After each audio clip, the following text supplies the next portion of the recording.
Once upon a time, in a busy city, there lived a quiet man named Jack. Jack worked as a driver for a wealthy family known as the Browns. They lived in a beautiful house on the edge of the city, far from the noise and traffic. Mr. Brown was a successful businessman, and his wife was a kind and graceful woman. Their daughter, Emily, was young, intelligent, and full of warmth. Jack had served the family for many years and always did his job well. Jack's days were simple and quiet. Every morning, he arrived early, ready to drive the Browns wherever they needed to go. He kept the car clean, opened doors with a smile, and never complained, no matter how long the day was. Jack took pride in being reliable and respectful. He drove Mr. Brown to business meetings, picked up groceries for Mrs. Brown, and always made sure Emily got home safely from university. Emily was polite but distant. She greeted Jack with a soft, "Good morning," and quickly looked away. Jack didn't mind. He understood his role and never stepped beyond it. In his heart, he admired Emily from afar, but he knew someone like her would never notice someone like him. Or so he thought. One rainy afternoon, everything changed. Emily had just finished her university exams and was on her way home when her car suddenly broke down on a quiet road. The rain poured heavily, and she stood helpless beside the car, unsure of what to do. At that moment, Jack was in the garage, checking the family's other car, when he heard the sound of a struggling engine. He rushed outside and saw Emily, soaked and frustrated. "Miss Emily, let me take a look," he said gently. She was surprised. "Oh, Jack, I didn't know you fixed cars," she said, stepping aside. Within minutes, Jack had the car running again.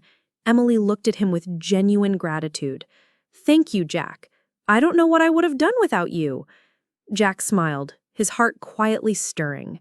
After that rainy afternoon, something shifted between them. Emily started to notice Jack in a way she hadn't before. She smiled more often when she saw him, and instead of just a greeting, she would ask how his day was going. Their conversations were short, about the weather, her classes, or the places he had driven that day, but they began to grow. Jack, who had always kept to himself, found comfort in her kind words. Every moment with her, no matter how small, stayed with him long after she had gone. He felt nervous, but happy. Her presence brightened his routine, and he started to look forward to the moments when their paths would cross. Though he didn't dare hope for anything more, Jack couldn't help but think of Emily more often. For the first time, he felt seen. One quiet evening, after dinner, Emily sat on the porch watching the sunset. The sky was painted with soft orange and pink, and the air was still. Jack was about to leave for the day when he noticed her sitting alone.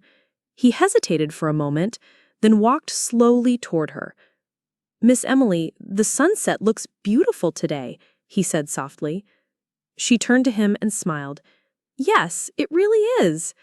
They stood in silence, side by side, as the colors faded into dusk. Jack's heart pounded. He took a deep breath. "Miss Emily, I've worked for your family for many years, and I've always respected you, but I need to tell you something. I care about you."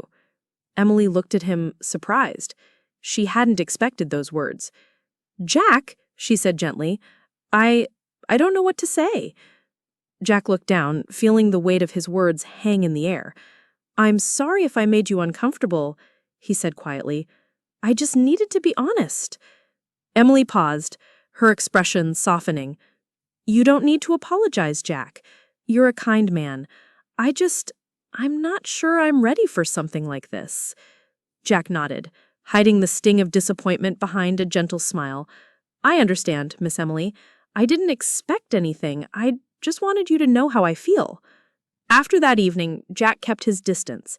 He went back to his usual routine, careful not to cross any lines, but inside he couldn't stop thinking about her. He told himself to forget, but every time she smiled or spoke his name, something stirred in his heart again. Quietly, his feelings never left. Days turned into weeks, and something began to shift in Emily's heart. At first, she tried to forget the conversation, telling herself it was just a moment of emotion, but she couldn't.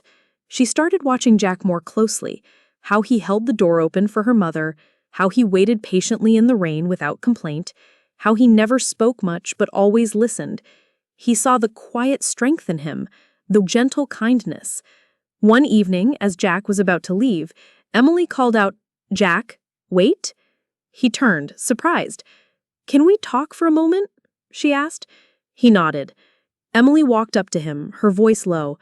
"I've been thinking about what you said, and I realized I was wrong to push you away. I've started to like you, too." I want to try, if you still do.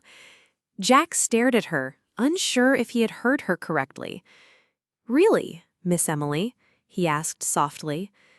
Emily smiled and nodded. "Yes, really. I want to get to know you better." A warmth spread through Jack's chest. "I would like that very much," he said.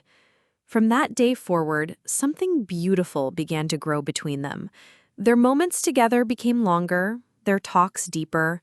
They spoke about their dreams, their childhoods, and their hopes for the future. It was quiet and simple, but it felt real. Jack was careful, always respectful, and never rushed anything. Emily appreciated his honesty, his patience, and the way he never tried to be someone he wasn't. In each other, they found something they never expected: genuine connection built on trust and kindness. Emily knew their relationship couldn't stay a secret forever. One evening, she sat down with her parents and told them about Jack. At first, there was silence. Mr. Brown looked at her with disbelief. "Jack, our driver?" he asked, his voice tight. Mrs. Brown didn't say much, but her expression was filled with concern. Mr. Brown stood up, pacing the room. "Emily, you're young. You don't understand how the world works. What will people say?" Emily stayed calm. "I know how it might look, but I care about him. He's a good man." Her father sighed, unable to accept it right away. He had trusted Jack with their car, their home, but not with his daughter's heart. Still, Emily remained firm. "This is my choice," she said softly, "and I believe in him." Jack knew Emily had spoken to her parents, and he could feel the tension in the air. He didn't ask questions or tried to defend himself. Instead, he did what he always did, his job, with quiet dignity. He remained polite, never overstepping, never reacting. But Mr. Brown watched him closely. He noticed how Jack still treated Emily with respect, how he never sought attention, and how his eyes held steady kindness. Over time, something shifted. Mr. Brown began to see the truth, not in Jack's words, but in his actions. He didn't have wealth or status, but he had character, and that mattered more. One afternoon, Mr. Brown called Jack into his study. Jack entered, his heart pounding. Mr. Brown looked serious at first, then slowly smiled. "Jack, I've watched you closely. I see how much you care for Emily. And more importantly, I see the kind of man you are." Jack stood still, unsure what to say. Mr. Brown continued, "If Emily is happy with you, then I won't stand in the way." Jack felt a wave of emotion rise in his chest. "Thank you, sir. I won't let you down." Not long after, Jack proposed to Emily. She said yes, with tears in her eyes. Jack and Emily were married in a small, beautiful ceremony surrounded by their closest friends and family. Life wasn't always easy, but they faced every challenge together. They built a home filled with laughter, love, and respect. Years passed, and they had children of their own. Jack never forgot the rainy day that changed everything, and Emily never stopped seeing the quiet strength in the man who once stood silently at her door.